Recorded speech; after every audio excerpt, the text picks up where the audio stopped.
इंद्र ने झांक करके देखा, शाम्बर्तक नाम के मेघ से कहा, गड़म शाम्बर्तकम नाम। अरे शाम्बर्तक, इस ब्रज मंडल में मूसलाधार वर्षा शुरू कर देगी। हाथी की जितनी मोटी सूंड होती है, इतनी बड़ी बड़ी बूंदों के साथ शाम्बर्तक नाम के मेघ ने प्रलयकालीन वर्षा है महाराज शुरू कर दी।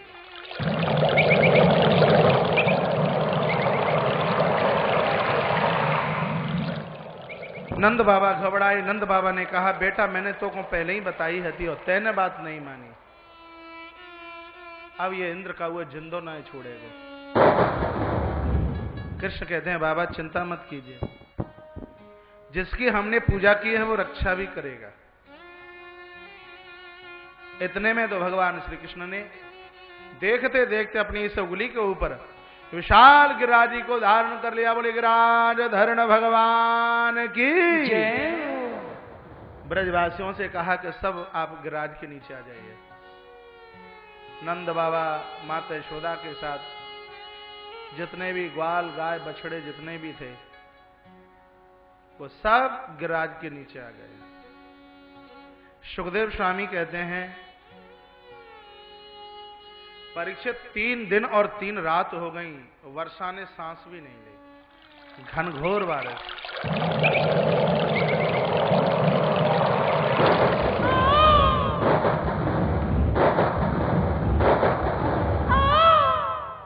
तीसरी रात्रि को मां इतनी परेशान है, मैया ने ब्रजवासियों से कहा, ब्रजवासियों मेरो लाला छोटो है, बारो है, हल्को है। ध्यान से सुनना, कथा बहुत गजब की है। ने तुम कछु सहयोग कर दो। सो ब्रजवासियों ने अपनी अपनी लाठी लेकर के श्री गिरिराज जी के नीचे लगा दी। लाठी तो लगा दी, पर ब्रजवासियों को लगा कि शायद गिरिराज हम ही उठाए हुए हैं। एक ब्रजवासी बोलो, लाला तुम यो मत सोच लियो कि गिरिराज तेने उठाए हुए, जा में नीचे लाठी हमारी लगी है। सुखदेव स्वामी कहते हैं, परीक्षित, और ज्यों ही ब्रजवासियों को अहंकार आया तो इतने में ही भगवान ने अपनी उंगली को हिलाना शुरू कर दिया। सो चटाप पटाप करती हुई लाठियां टूट गई महाराज। ब्रजवासी चिल्लाए, का लाला सब कछु तू ही है, हम तो कछु है ही ना है, कैसे हमें बचाए ले। कथा कहना क्या चाहती है? श्रीमद् भागवत का यह वाक्य नहीं, महावाक्य है। लोग कहते हैं कि हम कर रहे हैं और ये हमारे द्वारा हो रहा है। भैया आप करने में सक्षम तब तक हैं जब तक कृष्ण की कृपा की उंगली आपके ऊपर है। एक क्षण के लिए भी कृष्ण की कृपा की उंगली ढीली हो गई तो पुरुषार्थ की लाठियां चटाक पटाक करती हुई टूट जाएंगी। काम आप करते रहिए, उसके ऊपर संपुट भगवान के नाम का लगाते रहिए। भगवान की कृपा से, गुरुजनों की कृपा से, माँ बाप की कृपा से, बड़ों के आशीर्वाद से ये हो रहा है। जो दुनिया में सोचते हैं कि हम कर रहे हैं, उनके कार्य बिगड़ते हैं। और जिन्होंने सदैव ये एहसास किया है कि इसको करने वाला तो कोई और है, भगवान का स्वयं का कार्य बिगड़ सकता है, लेकिन उसके भक्त का कार्य है महाराज, वो कभी बिगड़ नहीं सकता। चौथा दिन, चौथी रात, लग रहा था कि दुनिया में कोई जिंदा नहीं बचेगा।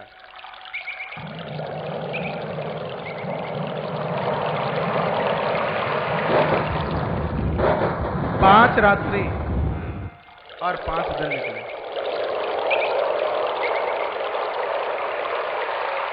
6 दिन 6 रात्रि, बारिश थमी नहीं। जब 7वां दिन निकला और 7वीं रात्रि की शुरुआत थी, लग रहा था कि दुनिया में कोई जीवित बचने वाला। बादलों की घनघोर की आवाज, कौंधती हुई बिजली, रंभा रंभा करती हुई गायें, किलकिलाती हुई बच्चियां, चहकते हुए पक्षी कृष्ण को इशारा कर रहे थे कि बचा लीजिए कैसे भी। लेकिन जिसके ऊपर कृपा का छत्र साक्षात भगवान ब्रजनाथ का था, उन ब्रजवासियों का क्या बिगड़ता। गजब की बात यह थी कि 7 दिन और 7 रात्रि वर्षा चली, पृथ्वी पर एक बूंद नहीं आई। पृथ्वी पर तो धूल उड़ रही थी। पानी कहां चला गया, और पुराणों में कथाएं भरी पड़ी हुई है। अगस्त महात्मा का आह्वान किया, जो पूरे जल का शोषण कर गए हैं। कैसे? कथा पुराणों में आती है। बात उस समय की है जब रावण का उद्धार राम ने किया, तो गुरुदेव वशिष्ठ ने कहा, बेटा राम, एक ब्राह्मण का उद्धार आपसे हुआ है, कहीं उसमें लगता है ब्रह्म हत्या भी तो नहीं लग गई, तो उसकी निवृत्ति के लिए आप कोई भंडारा कीजिए। राम ने भंडारा किया, लेकिन जो भी लोग थे वो सब बाहर जिम जाम करके चले गए।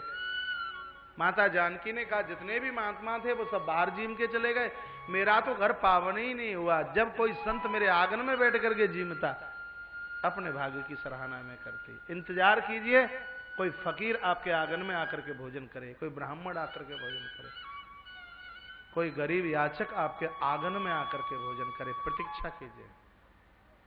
मैया ने कहा, एकाध कोई आया भी तो एकाध पूड़ी खा करके चला गया। मन करता कि कोई भर पेट बढ़िया तरह से भोजन करे, ऐसा कोई साधु लेकर के आइए। राम चले, कोई और तो मिला नहीं। महात्मा अगस्त, जिनका जन्म ही एक घट में से हुआ है, घड़े में से, अगस्त जी को न्योता दिया। महात्मा अगस्त आए हैं, आंगन में आसन लगाया है। मां बड़ी प्रसन्नता के साथ में पुरुष कर लेकर के आई है। जिसको जिमाए प्रसन्नता के साथ, परेशानी से जिमाओगे 56 भोग रख देना, आनंद आएगा नहीं। और खुशी से जिमाओगे तो सूखी रोटी चटनी के साथ परोस देना, ऐसा लगेगा कि भगवान गिरिराज के 56 भोग से भी ज्यादा स्वाद है महाराज इसमें। भाव के साथ में यदि रसोई जमाई गई तो। लिखा है 3 दिन और 3 रात्रि हो गई बाबा को भोजन करते करते। बाबा ने डकारू नहीं लई, मैया का कनस्तर बजने लगा, चम्मच पतीले में बजने लगी। माता बड़ी होशियार होती हैं, जब पतीले में सब्जी ना रहे तो चम्मच बजाना शुरू कर देती है कि जीमने वाला समझ जाए, अब दोबारा से मांगे नहीं। लेकिन महात्मा अगस्त तो कुछ समझने के लिए तैयार ही नहीं है। मैया पूड़ी चाहिए। मैया ने बगल में आकर के अंतिम पूड़ी परोसी और कहा, बाबा हमने न्यों सुनी है कि आधे भोजन के बाद में पानी पी लेना चाहिए। बाबा ने कहा, चिंता क्यों करती हो, जब आधा हो जाएगा तब पी लेंगे। तब मां को लगा कि 3 दिन में अभी बाबा का आधा भोजन भी नहीं हुआ। ये कथा मैं शुक्रताल में बड़े विस्तार से सुना रहा था, तो कभी मन करता है तो कभी प्रसंग उठा लेता हूं। आज मन कर रहा था, प्रसंग उठा लिया। गणपति बप्पा को बुलाया, गणेश जैसा हलवाई नहीं सृष्टि के कोने कोने तक। गणेश जैसा हलवाई नहीं है, इसलिए मैं जीवन दास जी को कभी बोल भी तो देता हूं, मेरे गणेश आइए इधर।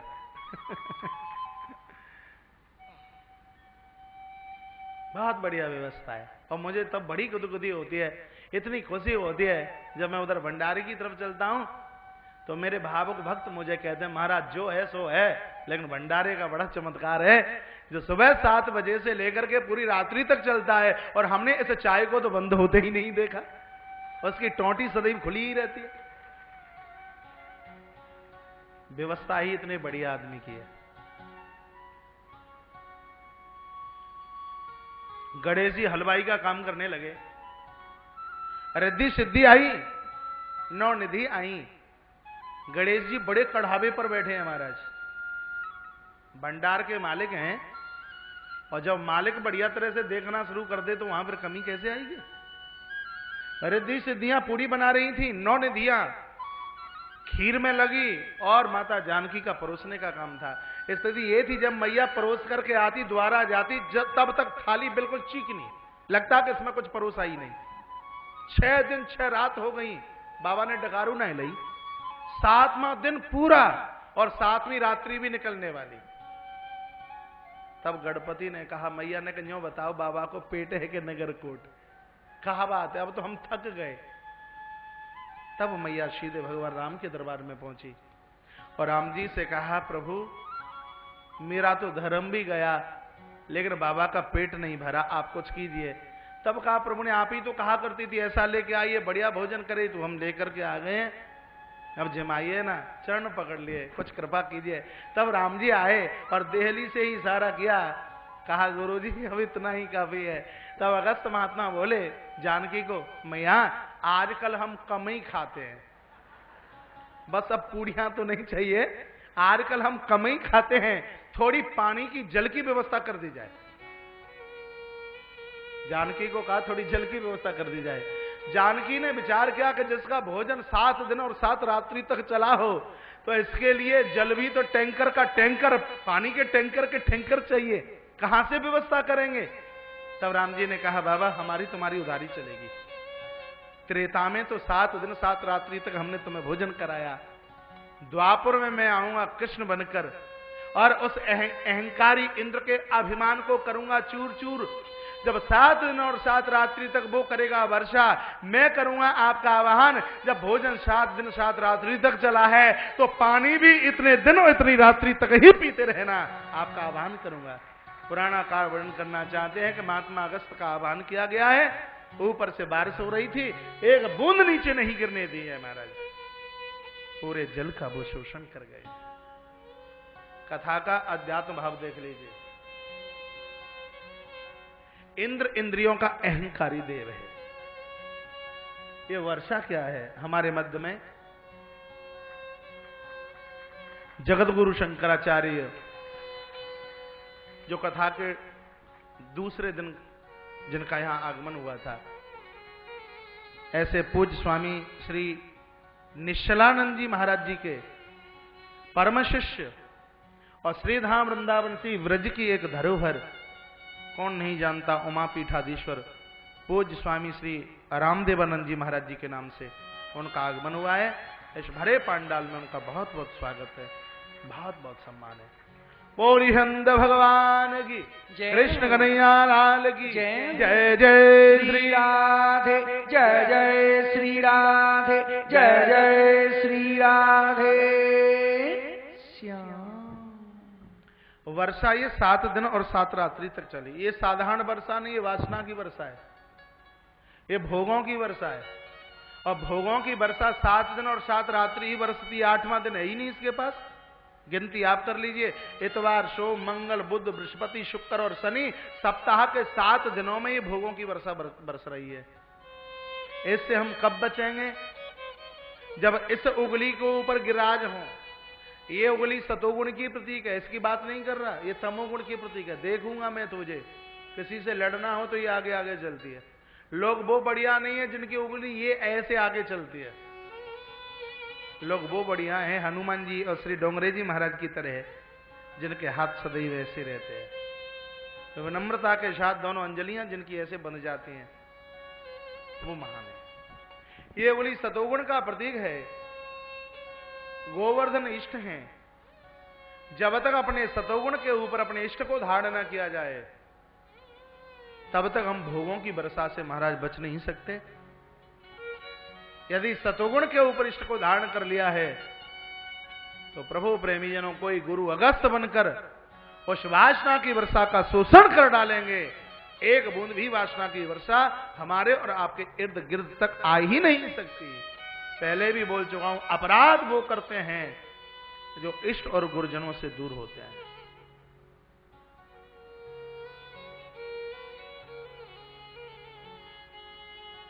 भगवान श्री गिरिराज जी का महत्व तो भगवान श्री कृष्ण ने बढ़ाया, इसमें पूर्व का भी आधार है। कथा पुराणों में आती है, जिस समय सेतु का सृजन हो रहा था, पुल बनाया जा रहा था, बंदर भालू पत्थर पहाड़ लेके आ रहे थे। पुल बन के तैयार हुआ, हनुमान जी अंतिम पहाड़ लेके आए, राम जी ने कहा ले जाइए, वहीं सेतु का कार्य पूरा हो चुका है। ध्यान से सुनिए, पर्वत रो पड़ा और उस पहाड़ ने कहा कि भगवान मैं इतना बुरा हूं कि आपके काम नहीं आया, इससे तो भला ये बढ़िया था आप हमें मार देते तो अच्छा होता, मैं इन चरणों को छोड़ करके जाऊंगा नहीं। तब भगवान राम ने उस पहाड़ से कहा, भैया मेरे चरणों में तेरी इतनी प्रीति है तो मैं वायदा करता हूं, आने वाले द्वापर में मैं कृष्ण बनूंगा, और आने वाले द्वापर में सालमली द्वीप में द्रोणागिरी पर्वत का पुत्र तू गोवर्धन के रूप में चल करके आएगा, दुनिया से तेरी पूजा कराऊंगा और मैं स्वयं तेरी पूजा करूंगा, और ये मेरा दिया हुआ वरदान तेरे लिए है। जो वर्ष में 12 परिक्रमा तेरे नाम की करेगा, उसके ऊपर कृष्ण की पूरी कृपा होगी। उस कल काल में तू साक्षात मेरे ही रूप में इस दुनिया में पूजा जाएगा। आप दुनिया घूम करके आ जाना, श्री ब्रज नहीं गए, आप कहीं नहीं गए। गोवर्धन गिरिराज की परिक्रमा नहीं की, कुछ नहीं किया। सुखदेव स्वामी भागवत में लिखते हैं, जब तक पृथ्वी पर माता गंगा और जब तक पृथ्वी पर भगवान गिरिराज रहेंगे, तब तक ये कलिकाल जीव मात्र का कुछ बिगाड़ नहीं सकता। ऐसे भगवान श्री गिरिराज हैं, बड़े चमत्कार हैं, बड़ा प्रभाव है।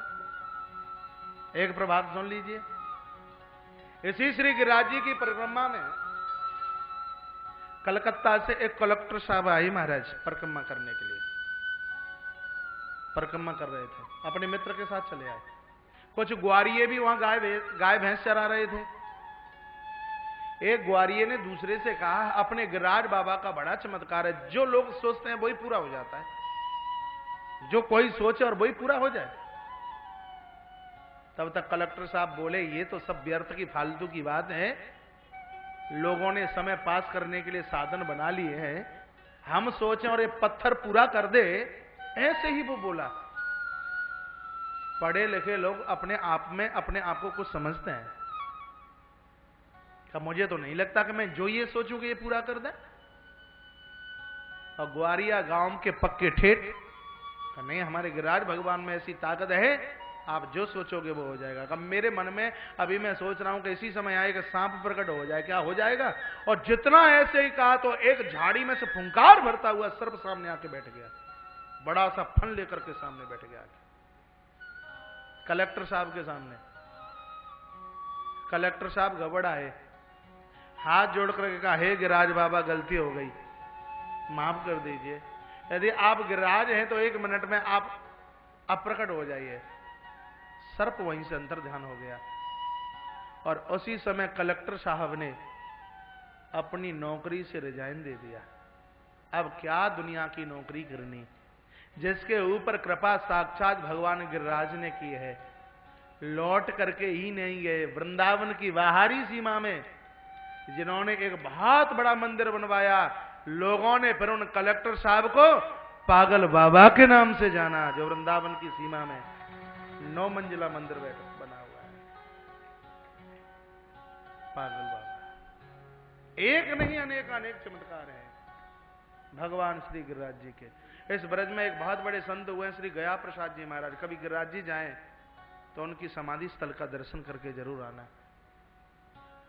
तो भगवान श्री गिरिराज जी के परम भक्त, जैसे हम और तुम बात कर रहे हैं, भगवान गिरिराज ऐसे इस महापुरुष को बात किया करते थे। गिरिराज तो साक्षात अपने आप में प्रत्यक्ष हैं, जहां किसी भी प्रकार की कोई अपने आंखों में कोई बनावटी बात नहीं है।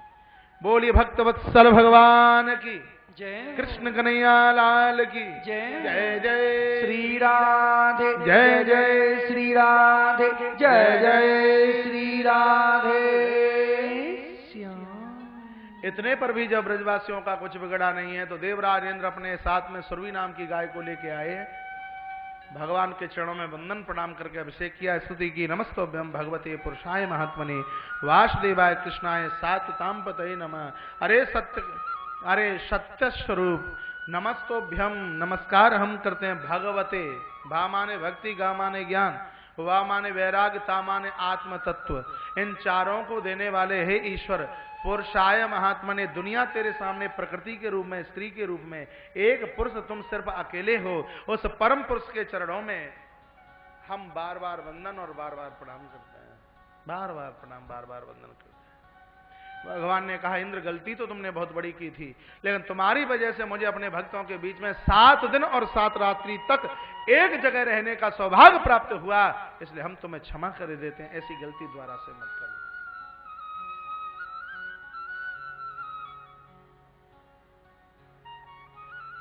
बोलिए बांके बिहारी लाल की जय।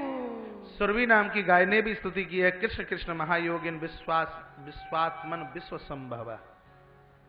गाय ने भगवान को कहा, विश्वात्मन, आप विश्व की आत्मा है। विश्व संभव, इस दुनिया में आपके बिना कुछ संभव ही नहीं है। आप कृष्ण हैं, दुनिया को अपनी तरफ खींचते हो। भवता लोकनाथ है ना, भवता माने आप, लोकनाथ है, आप लोक के नाथ हैं, आप इस लोक के अधिपति हैं। सनाथा वयम अच्युतः, अच्युत शब्द लिखा है, संस्कृत का वाक्य अच्युत। आप कभी च्युत नहीं होते, आप कभी खत्म नहीं होते, कभी समाप्त नहीं होते। सनाथा आपने हमें ही नहीं, आपने पूरी सृष्टि को सनाथ किया है। आपकी जय हो, एक बार नहीं करोड़ों करोड़ों बार आपकी जय हो। सुरभि नाम की गाय ने भगवान की वंदना की है, परिक्रमा की है, भगवान का पूजन किया है, और उसके बाद में इन्होंने यहां से प्रस्थान किया। तत्पश्चात नंद बाबा की एकादशी का वर्णन किया। एकादशी का व्रत करना बहुत बढ़िया बात है। जो ना करते हो तो वृंदावन में आए हो, कल व्रत जरूर करना। फलाहार की पूरी व्यवस्था होगी, चिंता न कीजिए। ब्रज में तो पशु पंक्षी भी व्रत करते हैं एकादशी को। ब्रज व्रत कीजिए, ब्रज में रह रहे हो व्रत कीजिए। और हर एकादशी का व्रत करते हो तो फिर तो बात ही क्या है।